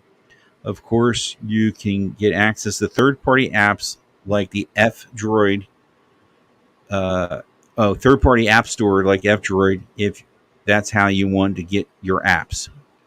Just because there's no Google baked in doesn't mean you'll need to have access to a robust set of cloud services. Even devices come with Marina Cloud account that provides an email address, backup space, cloud connectivity for your calendar and contacts and documents and essentials, as well as 1 gigabyte of private storage for everything else. George, would you mind taking it from there? Sure.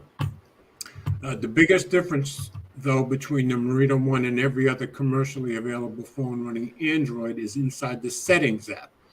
There you'll find all the information you would ever need to know about how apps can access your information. He loves that.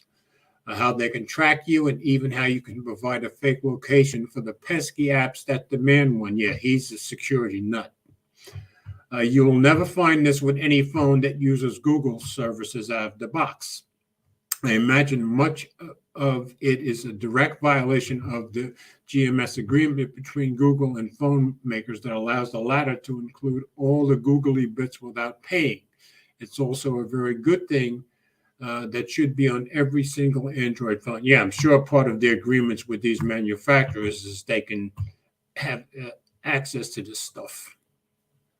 In the end, this is what Android is all about, the free and open parts anyway. A company like the E Foundation can take what is there, though EOS is a fork of Lineage OS, which is a fork from AOSP. The point still stands, and make a really good smartphone with it while excluding Google from the picture. Phones sold for the Chinese market have been doing this for years, so it's awesome to see it done in the West and without any government interference. Yeah, I'll bet you Google's after the politicians to change that. Is the Marina One for you? The experience is pretty much the same as any other mid-range Android phone for me. I'm not a huge app guy, so everything I wanted was available. And I found that E Foundation's default services work quite well. And knowing Jerry, he probably has apps that he's written that he uses of his own. That's my guess. The difference is that I was able to do all of this without Google keeping track of me as I did it. That's a double-edged sword because some of the things Google does that I like rely on tracking, like with the system. But I could live without it if I hadn't already bought into it. That's where our paths probably diverge. Most people want an Android phone because of all the things Google adds. Look no further than the downfall of Huawei if you need further proof that's true. Most people aren't going to visit an F-Droid repo. I never even heard of F-Droid. And install the Micro G suite of services either, which means no support for anything from Google, and that's fine. See, that's what's not going to bother him. Some folks just want to buy the best phone and enjoy it without worrying about Google knowing what apps you use or keeping track of the things you search for. As mentioned, the benefit of Google knowing things like you buying plane tickets to Hawaii means you get access to reminders, boarding passes, and everything else that makes the trip easier. But if you use a smartphone as just another tool and don't really squeeze it for all it's worth, this phone could be for you. Even if you even if you do want to fill it with games and apps and care about Google tracking you, this can be the phone for you. The Murino One is the first phone from the E Foundation, and it runs the excellent Google free EOS. It's a great phone for anyone who wants less Google in their life. Yeah, Jerry hates to be tracked. I know that. So, Yeah, he really does. so does that sound like something you would use? No. I just wondered because you came up with No, the I story, mean, so I thought you might. yeah, I've gotten spoiled. I've gotten spoiled what Google does for me, Yeah, haven't we all? you know, if it wants to know that, you know, what toilet paper I bought from Walmart, okay, Exactly. all Yeah. right, I'll deal with Yeah. it. But then when I say, "Hey G, give me a phone number," or "Hey G, spell this for me," or what, you know, about the fourth time on all my phones after I got a new phone, I'm horrible spelling. I would say, "Hey G, how do you spell this?" And then by the I fourth do time, you that get the all the little time. right, but you get this. I mean, I get this little saying, "Hey, do you want this little, you know, like icon widget for? It's just dictionary. It's just a Right. dictionary, you know." So those things I appreciate, and I get it. I get it, but you know, I mean, you're right. Jerry is. Yeah, I never realized how extreme Jerry is when it comes to his Yeah, privacy, but he that's his loves the own, you know. security, but he used to program apps, so he knows Right, how. right. So I'm going to the comments. So starts with anybody using the Samsung wallet. Renz thinks you are. Are you? yeah. I use what is Samsung Pay. I haven't updated my phone because I really Oh, haven't had. I'm afraid to set it up or you know go ahead update it, and then when I use it, I'm like, oh, what's this? So I want to look into it more. So okay, okay. Let's see. Gary says that phone looks like the iPhone SE and the Motorola phone had a baby. He's talking about the Merino one. Good point. Uh, uh, so Ren's like that. Let's see. Ren says Murina phones can download open source apps because of micro G, which is what he mentioned. And I think it will be prone to malware or attacks. Just maybe. Yeah, but I'm thinking maybe that's not true, Renz. And I don't know, of course. But my feeling is if Jerry, who's a real security nut, thinks it's okay as far as malware, my guess is it's okay because he would mm, know. That's just a guess on yeah, my. if he was worried about malware and stuff like that, I think he would not. Look Yeah, what he really Gary talked highly about it. You know, look what Gary says. I wonder if that's true or is it's just Gary being Gary. that's Gary being Gary. Okay, I just didn't. That's so Gary. And he We love says, you, Gary. hey, at least you've heard of F Droid, Gary. I haven't heard of it, so you're ahead Yeah, of I've heard me. of F Droid. Yeah. His days one used F Droid and Michael G when I used gapless lineage back in the day. Okay, so I guess that was a ways ago. Wow. And Ren's is happy you're here, Days. Thank you So, for stopping okay. by, Days. Yes. So that story was definitely a learning experience for me because obviously you guys know about the F Droid and There's a yeah. I mean, there's other forked versions of Android out there, and the other biggest forked one is Amazon's own. You know, for their exactly, tablet. yeah, yep, So but this one, you know, it's so funny. We've gone through variations of Google's, you know, Android 9, 10, 11, we're up to right. 12, and not realizing it, reading that, yeah, Google's really immersed itself in everything we do, and we don't Good. realize it. It isn't the Android of the old. Okay. You Yeah, know what I mean? I Because kind of realize it. I just don't care. But that's yeah, I just didn't me. know this article made me realize, going, oh wow, it's really Google. It's not Android. You don't hear that. You know, the Nexus phone was, you know, to uh, to display how an Android phone is. You know, Right. the Pixel is everything that Google. You know what I mean? The Pixel launcher and all of that stuff. I hear people talk about it. It's not the launcher of before. So Right. I was going to say something. I forgot now what I was going to say. But anyway, I'm learning. I'm learning more stuff that I hadn't heard of before because until Jerry wrote that story and you sent it, I hadn't heard of F-Store and all that stuff. So good to learn stuff. All right, two more stories left. I forgot about that. hey, George, I was wondering if I'll stick I'm gonna. around for one more, and I was gonna go because I All got a right, lot to do tomorrow. all right. I'm going to skip the foldables, so I'm just going to go to the last story. Okay. Okay, the one about the eSIM. So I'm going to share screen. Who's reading this? You or me? Let me wait a minute. Let me close. I got too many windows open. I'll sure I'll read. Let me Okay, see. and this was on. I never heard of marketscreener.com, but just as an interesting story. Wait a minute. On the wrong one. eSIM. eSIM, yeah. Oh, it is. Yeah. Oh, okay. Oh, wait, yeah, that's it. Okay. Yeah. I had it up. I'm like, it talks. I saw all of a sudden. I Because saw you saw the Samsung Samsung. Electronics. And I'm like, wait a Exactly. minute. And I'm going straight to the reader view so we can get rid of all these ads. Okay, whenever you're ready. All right. Samsung Galaxy Z Flip 3 and Fold 3 update finally brings a key feature. And that reminds me, sorry, my Flip has not gotten June's update. Have you gotten June's security patch? I think I just got the June one. What's his name? The guy who always talks about the updates. He just got the June security patch on his Ultra 3 days ago, and I checked my Plus, and I finally got it too. So I'm turning on my So now. it is lagging behind then. No, I'm not crazy then. Yeah, those of us Usually that I had get those of us that had the non. What am I trying to say? So they're still saying I don't know if it shows it or not, but I'm sorry. They're talking about. I guess this is a software update, and I haven't gotten this. I haven't gotten it. All right, you go ahead and continue reading the Okay. story. Okay. I'm pulling up my This, Flip now. the Samsung Galaxy Z Flip 3 and the Samsung Galaxy Z Fold 3 both had an eSIM and embedded SIM.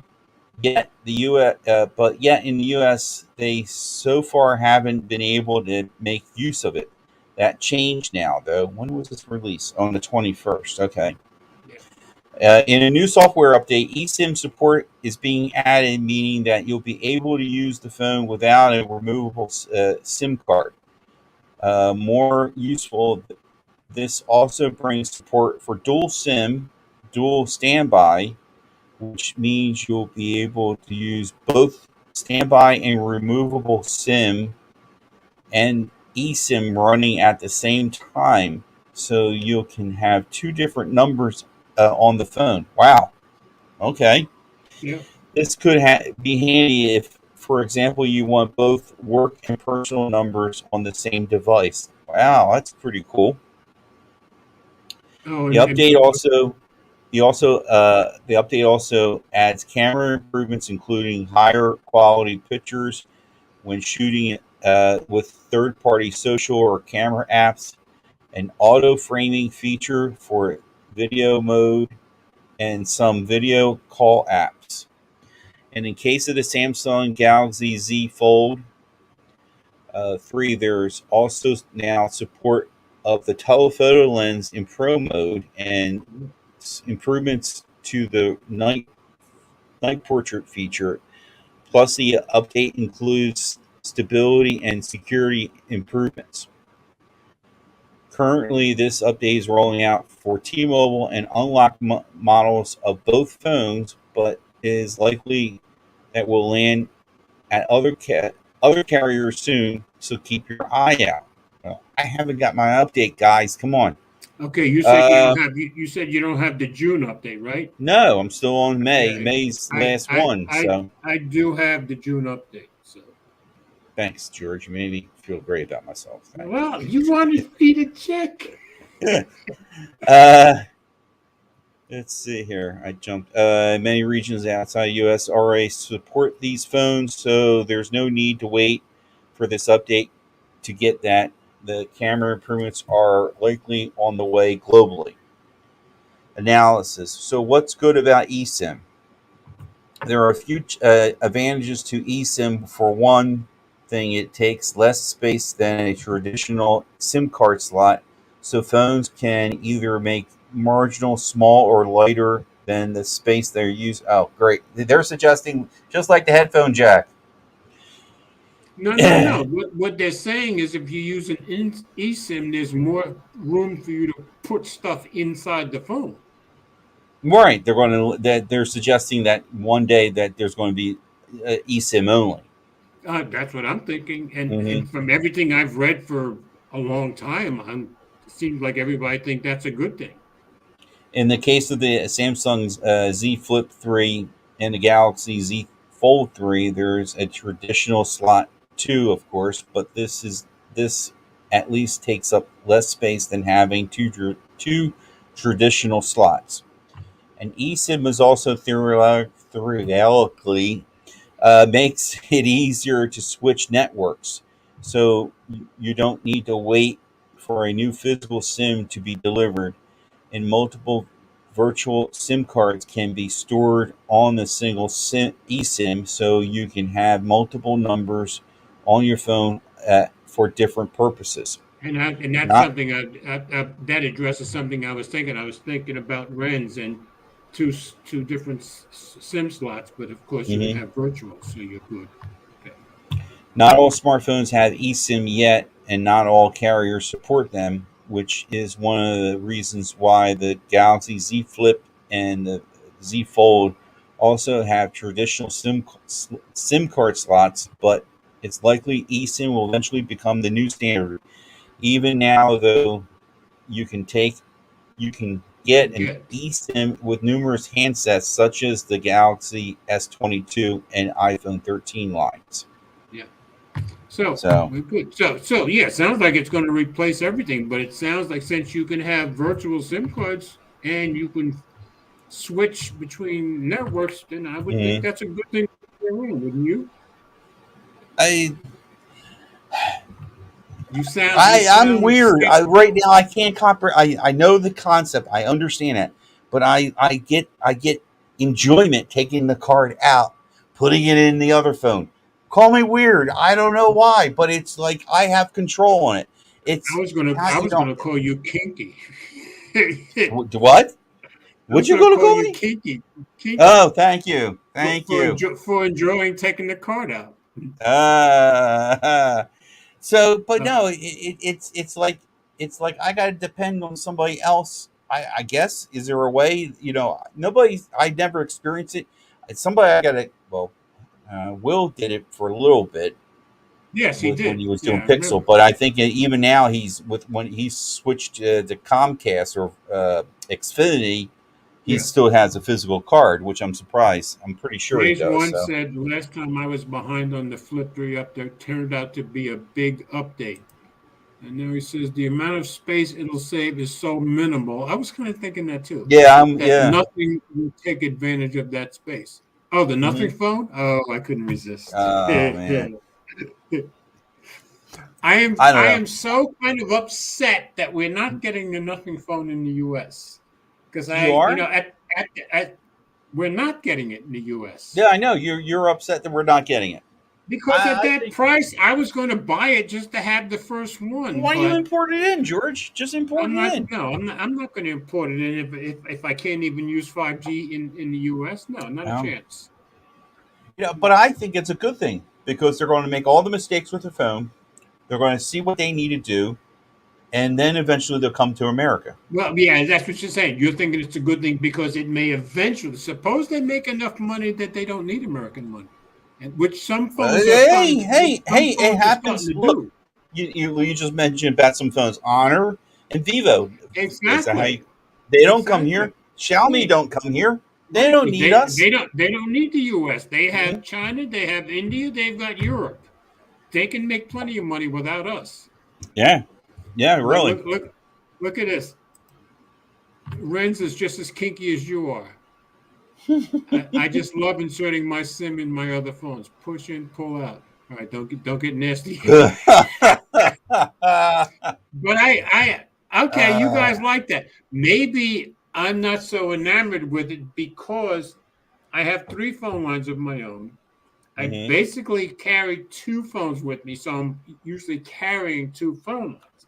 Well, I have my Pixel 6 Pro, my Z Flip 3, my S22 Plus, my iPhone 12 Pro, and my Motorola Edge Plus. Those are my current, right now, 5 phones. So almost every day I'm taking a SIM out of one and putting into another. Right. So I'm Yeah. tired of doing it, but I mean, every day I do this. Every day every day. You don't live with one for a few days and switch, huh? No, I switch them like every day, every single day. It's just something I do. So I think for me the eSIM would be wonderful. Days once it was disappointed about the Nothing phone coming here, and if you import it, it might not work on. And that's what I'm thinking, Days. Yeah, that's what I'm pretty sure I'm not going to get it, and I was kind of excited to get it because of the price. I mean, it was $900. Don't I worry. wouldn't have got it at all. Don't worry. There's going to be some YouTuber out there that we follow, and then they're going to be the ones that go, wait a minute. Android stud. What do you think? What do you think? No. If I you had don't think you'll get it in? If I had to bet the one who will absolutely get it in, it'll be Jay Will. Oh yeah, because he gets everything. Yeah. And that's true too. And Juan Bagnell, some gadget guy. Yeah. And probably TK Bay also. Well, yeah. Well, I see them, especially TK, might get like a press package. You know what I mean? Look at this. Renz is worse than you are. He never gets tired of it.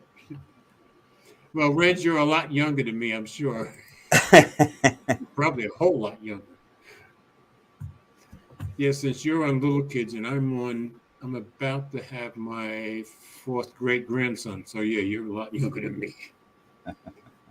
And my second youngest grandson is having his 3rd child in another couple of weeks. Your 3rd grandson is having another child? No, my second grandson is having his 3rd. His girlfriend is having his 3rd child, yes. And his brother already has one, so that'll be 4 great grands for me. So kind of excited about that. I think Eleanor just sent out the present today. I asked her if she wanted to go down to Orlando, but she doesn't want to deal with the 12-hour drive, and I really am not crazy about dealing with Orlando traffic. For the 17 years we lived there, we've been here getting close to 16. Well, traffic in Orlando is twice as bad now as when we left. And I mean literally that bad every place you go. Aurora Wagner, she's on Android Police, and she made reference to, because she was talking about Android Auto and about being distracted with it, and she made reference to, is there an I-4 in Orlando? Yeah. I-4 is the main drag. It starts in Daytona, it goes right through Orlando, goes straight to Tampa, and ends there. Okay, she said it's like the worst highway in all of the country. And for the 17 years, now keep in mind, I was a contract programmer, so I was always going from one contract to another. So I had different jobs. I mean, some of my contracts lasted 2.5, 3 years, and I finally got bored and quit. But in the 70 years I lived in Orlando, I never, ever had to use I-4 to go to work because I always found ways to get around it, back roads, side roads, city roads. I would not use, Eleanor, that says it all. That says it all, and that is true. But I never had to use I-4 to go to work. Yeah, it's terrible. It's really, think of it this way. When we moved there in 1990, it was bad. Well, now it's, I'd say, at least 30 times worse, maybe 40. Yeah, she was talking, and she says, you take your life in your own hands. So no, and Brian says Easy will get it too. That's probably very true. Easy, Jay Will, Juan Bagnell, and TK Bay. I would count on those 4 guys. Now, once we start seeing what the bands are, if it'll use T-Mobile bands and it will give me You know, warranty, there's going to be then I'll be able somebody to going buy to. the phone. There's going to be somebody somehow is going to figure a way to get some kind of wacky software to put Yeah, in it to yeah, try and they get might it to have to work. do a bunch of side loading. Eleanor Yeah. saying good night. Yeah, and Good that's night, true. Eleanor. All the years we lived in Orlando, I used to watch the news and I used to say, Orlando, these people are determined to become a big city. Now, remember, we're right across the river from New York City all our lives. I Hmm. said, they're going to be sorry they became a big city. Well, I don't know if they are, but I'm glad I don't live there anymore. It's Good night, okay to visit. Eleanor. That's it, right? Yep. All right. So All we've right. been to, oh, wait, I got to do the last, wait, glowing rectangles time. Yeah. All right, What's this? So every Ted, time Ted, we drop a video that gets on right? the glowing rectangles, Yeah, Ted found somebody some submitting way to that to it. automate it. Yeah, Ted found a way to automate it. So we should see it Oh, here. Anyway, for okay. anybody who doesn't know, glowing rectangles is a place to get some exposure for yourself, for somebody else, either with a video, a blog, whatever you've got. You can go to, and I just forgot to update my phone again. Okay. You go to glowing rectangles, reddit.com/r. Oh, let me get this stuff off the screen first. Weird stuff off because it's blocking. Okay. Go to reddit.com/r/glowing rectangles. This was started by one Bagnell, one gadget guy, and Hmm. specifically for people to get more exposure. So every day you can post here. If you click on where it says top, you can vote on upvote uh, who you like. And every day when you click top, it'll show you who got the most votes there. So who got the most votes today? Juan and TK Bay. There's the two of them together with the Hmm. Microsoft Surface laptop Go 2. Yeah, everybody's been showing that thing this week. So that got 8 votes today. Second story will always be an ad, or the second thing down will always be an ad. So the real me, that's a pretty good vote. 6 votes. C30. I hadn't even heard of that one. That got 6 votes. So if you want to put something of yours or something of somebody else's there, just go there, stick in the link, and they'll get more exposure. And maybe people upvote it as the best video or blog of the day. So I, every week, Reddit is like TikTok to me in a way. I know once I go in there, it's a big bad rabbit hole. I But have, seeing yeah, this and I tend to avoid Reddit, but I do get notifications from here, and I get notifications from Microsoft Surface. Not that I click on them now, much. I'm did trying you to look to submit? see if I see. Okay, I'm trying to see if I see you or me out here. Did Things you that you put up. Oh There you my go. God! See, there's yours. He said it will go there automatically. So there's your vlog that you did just before we started. Well, So there's Mike's vlog, what are you doing? and you've already got an upvote. Wait, now you've got 2 upvotes. Give yourself an upvote. Huh. I guess I got to download the Reddit app. Oh, oh. Uh, do I have the? I don't have the Reddit app, but I get Yeah, notifications yeah. on my I phone went to look screen. at something on Reddit, and all of a sudden I'm getting notifications for it. So Yeah, I don't have the Reddit app, but I still get notifications, and I can still see whatever I want to see. So anyway, stopping screen. Just wanted to let people know about going rectangle. So I know you've got to go. So you doing anything special this weekend? yes. Sunday we're doing a cookout of my sons, Mhm. and then the niece and nephew are spending the night here, and Okay. then we go into town for our parade Now, and this will when be the you first say time. into, wait, you say into town. For you, that's a 2-block walk, right? Right. I mean, Okay. Yeah. that's right. That's what it's going to be, a 2 block walk. And um, my niece and nephew, they never spent the night here, and all the Okay. time. My brother asked me to watch them, and I said, well, why don't we just keep them overnight? And it blossomed from there. So I was doing basically, going you said nighten up, folks. Okay. to, You knew I had to so, come up with a bad one at some point. yeah, yeah. So yeah, that's pretty much my weekend. Tomorrow is kind of like the prep to the prep. to get ready. I got my food ordered. I'm going to pick it up. I got to run back to the car dealer to square away some things with them, Okay.